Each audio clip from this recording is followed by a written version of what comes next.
Bismillahirrahmanirrahim. Assalamualaikum warahmatullahi wabarakatuh. Waalaikumsalam warahmatullahi wabarakatuh. Baiklah, pada kesempatan kali ini kami bertiga akan mencoba mempraktekkan coaching dengan menggunakan alur Tirta. Sebelumnya saya akan memperkenalkan diri terlebih dahulu. Saya Dini Siti Oktaviani dari SMP Terpadu Al Hasan, kali ini berperan sebagai observer. Kemudian rekan saya Bu Nopi Mandasari, beliau dari SMP Negeri 1 Sadananya, beliau berperan sebagai coach. Kemudian Bu Ani Siti Rohmat, beliau dari SD Negeri 3 Sadananya, berperan sebagai coach.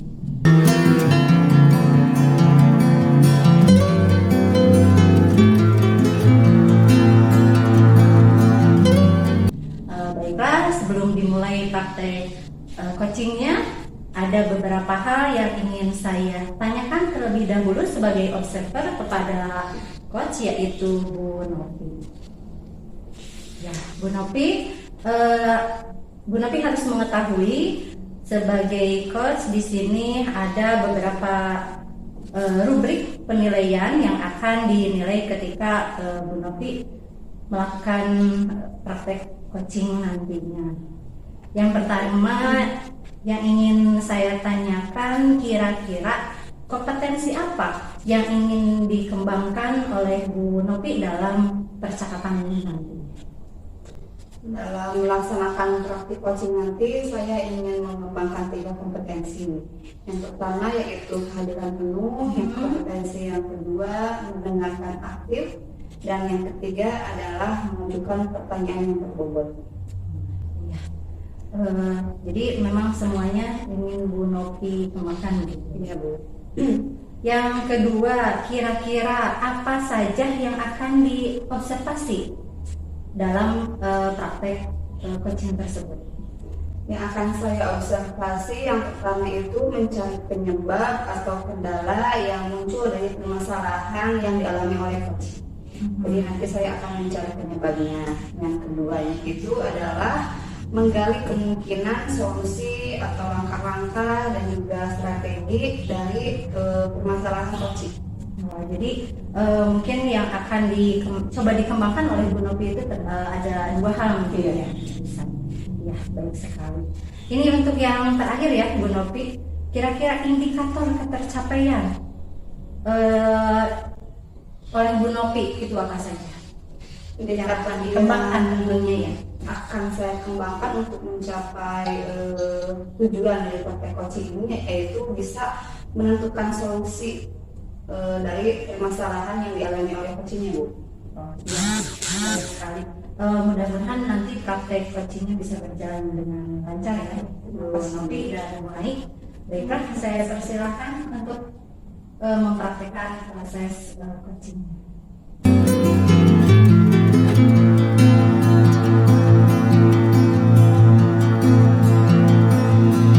Bu Ai, dalam percakapan kita kali ini perlu Bu Ai ketahui bahwa kegiatan ini direkam dan akan diketahui hanya oleh fasilitator saja.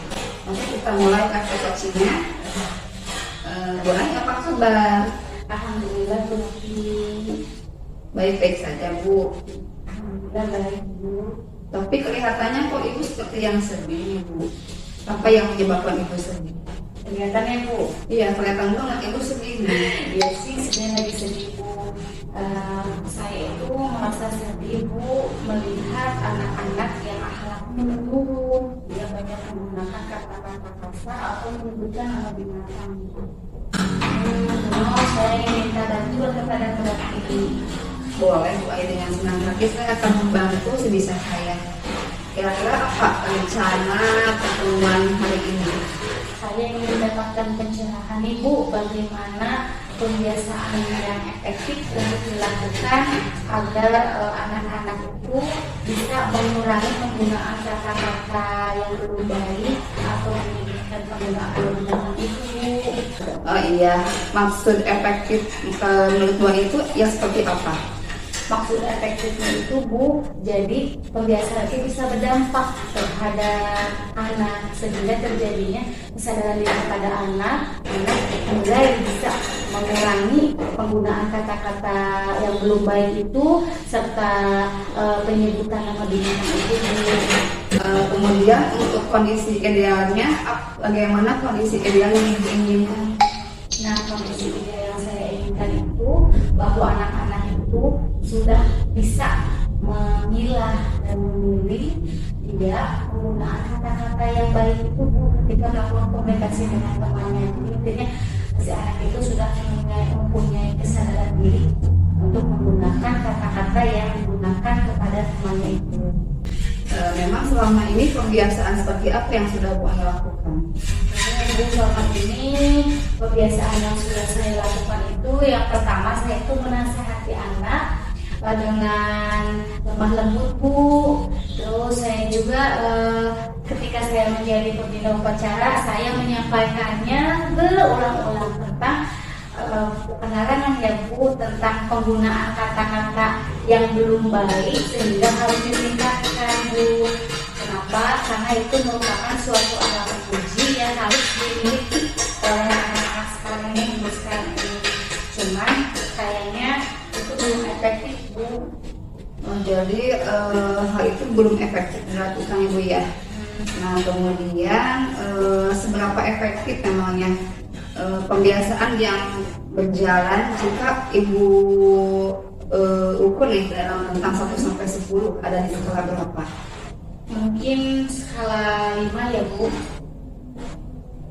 Kenapa nih Ibu memberikan skala pada angka 5? Ya karena kebiasaan yang saya lakukan belum berdampak secara spesifik. Di sana anak-anak itu hanya ketika saya memberikan nasihat, anak-anak itu hanya bisa mendengar, menerima nasihat saya itu. Namun untuk hari itu saja, karena keesokan harinya mereka tuh lupa dan mereka itu seakan-akan penggunaan bahasa yang kurang baik itu serta aku penyebutan nama binatang sini itu sudah menjadi sebuah kebiasaan, sehingga ketika saya tidak mengingatkan mereka mungkin tidak akan merasa bersalah, tidak akan merasa bahwa hal itu adalah hal yang kurang baik. Jadi hal itu hanya berpengaruh sementara saja ya kepada anak hari ini, mereka dulu, besoknya mereka begitu lagi mengulangi lagi.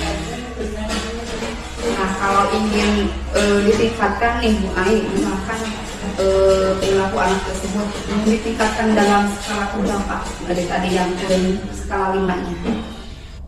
Untuk saat ini mungkin skala 7 dulu ya. Kenapa nih Bu di skala 7? Karena saya ingin menanamkan dulu kesadaran diri kepada anak bahwa anak tersebut itu mempunyai sadar diri untuk tidak menggunakan kata-kata yang kurang baik tersebut. Anak itu ketika menjalin komunikasi dia bisa memilah dan memilih kata yang akan digunakan, sehingga itu kan nantinya lama-lama akan menjadi sebuah kebiasaan. Itu mungkin untuk saat ini. Ya semoga dengan kegiatan tadi akan menjadi kebiasaan yang baik ya Bu ya. Nah kemudian untuk peluangnya apa yang dapat Ibu gunakan dalam meningkatkan kebiasaan yang tadi? Untuk peluang ya Bu. Nah untuk peluang ya Bu, mungkin ya saya bisa menanamkan nilai-nilai kebajikan tersebut melalui kegiatan kelas ya Bu, dengan menambahkannya. Ya nggak sih Bu ya? Iya Bu, jadi bisa menggunakan keyakinan kelas ya sebagai pembiasaan mereka.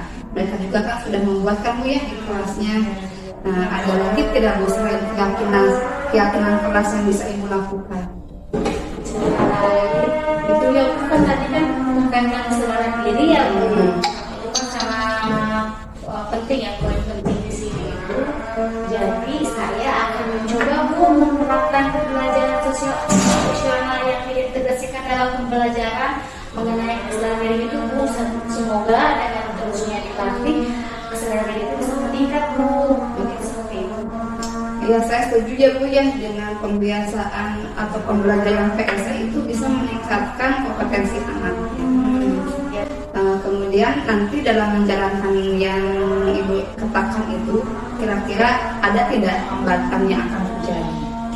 Hambatan, ada Bu. Hambatannya itu bisa karena ini merupakan kebiasaan Ibu ya, sehingga memerlukan konsistensi dari baik dari saya sendiri maupun dari anaknya itu sendiri Bu, agar kebiasaannya dapat berhasil atau berdampak terhadap anak tersebut. Nah, dalam melaksanakan konsistensi yang Ibu maksudkan, apa yang akan Ibu lakukan dalam mengatasi hambatan? Yang pertama mungkin melakukan komunikasi dengan rekan sejawat Ibu, berkolaborasi karena di sini supaya ada saling mengingatkan Ibu ketika misalnya saya lupa atau misalnya Bu yang lain lupa, kita juga saling mengingatkan, saling menguatkan, mungkin seperti itu Bu. Jadi Ibu ingin ada kolaborasi agar bisa saling mengingatkan ya. Ibu, Nah, kira-kira apa rencana Ibu yang bisa dilakukan untuk mewujudkan apa yang tadi Ibu katakan? rencana saya karena tadi keluar yang saya ambil menambahkan dalam keyakinan kelas ya Bu. Jadi rencananya yang pertama mungkin saya akan mengkomunikasikan dulu ini kepada kepala sekolah dekat sejawat, terus mengkomunikasikan kepada anak-anak dan meninjau keyakinan kelas itu Bu, menambahkannya lalu menyepakatinya secara bersama Bu, yang nantinya akan dijalankan melalui kebiasaan yang positif itu Bu mungkin ya. Jadi dengan meninjau dan menyepakati keyakinan kelas yang dibuat. Nah, yang menjadi ukuran keberhasilan itu bagaimana sehingga bisa terlaksana nih keyakinan kelasnya, apa kira-kira ukuran keberhasilan menurut Bu Ani? Nah, yang menjadi ukuran keberhasilannya tentu ya Bu, anak itu bisa memiliki kesadaran tadi Bu, kesadaran diri untuk menggunakan kata-kata yang baik dalam melakukan komunikasi dengan rekan sebayanya atau yang ada di lingkungan sekolah, dan juga anak itu bisa untuk saling mengingatkan Bu jika ada temannya yang lupa, sehingga nanti lama-kelamaan akan menjadi sebuah kebiasaan yang positif Bu. Jadi dengan meningkatkan kesadaran diri ya, sehingga bisa menjadi kebiasaan yang baik. Iya Bu. Nah, kemudian terhadap rencana yang tadi Bu Ani harapkan ya, bagaimana komitmen yang Bu Ani lakukan? Komitmen saya Bu, mungkin di sini pertama saya akan mencoba menelaah kembali meninjau keyakinan kelas bersama-sama ya. Itu akan saya lakukan besok Bu langsung.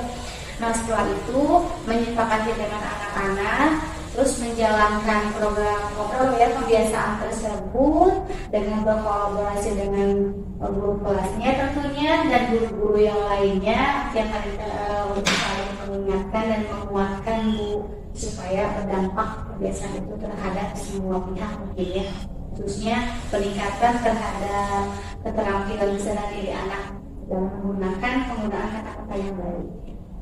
Ya tadi kan Bu Ani katakan bahwa ingin melakukan kolaborasi ya dengan rekan sejawat juga. Nah selain itu ada lagi tidak yang dapat mendukung dalam menjaga komitmen yang Ibu katakan tadi? Yang akan mendukung yang mungkin kalian Bu yang sebelumnya kepala sekolah, rekan sejawat yang lainnya, termasuk murid-muridnya juga, itu kan merupakan orang-orang yang dapat mendukung pelaksanaan atau dampak dari kebiasaan yang akan saya lakukan itu Bu.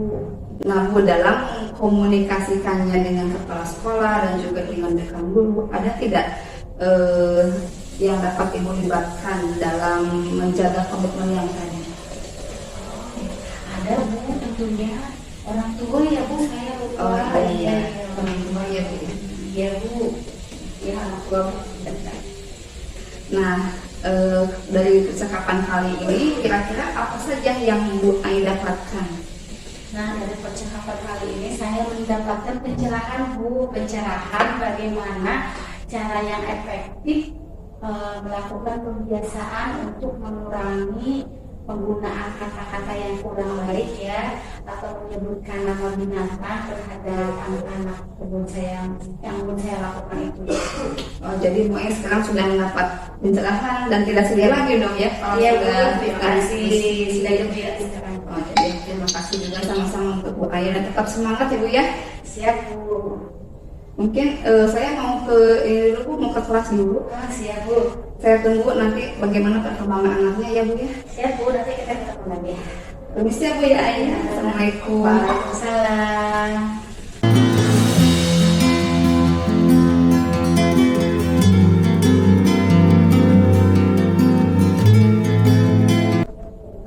Baiklah, Bu Novi, barusan kan Bu Novi dan Bu Ai sudah melakukan praktek coaching.